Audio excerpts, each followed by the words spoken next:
শিং মাছের এই রেসিপিটা যে এত সুন্দর হবে, এরকমভাবে রান্না করলে আপনি মাংস সাইডে রেখে এই মাছটা খাবেন আপনি।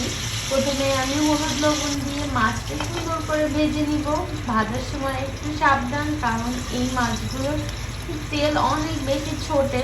সবাই একটু সাবধানে মাছগুলো ভেজে নেবেন। তারপরে আমি তেল গরম করে জিরে ফোড়ন আর গরম মশলা ফোড়ন দিয়েছি। তারপর কিছুটা আলু ভেজে নেব হলুদ লবণ দিয়ে। তারপরে মাংসতে যা যা মশলা দেন সব রকম মশলাই দেবো।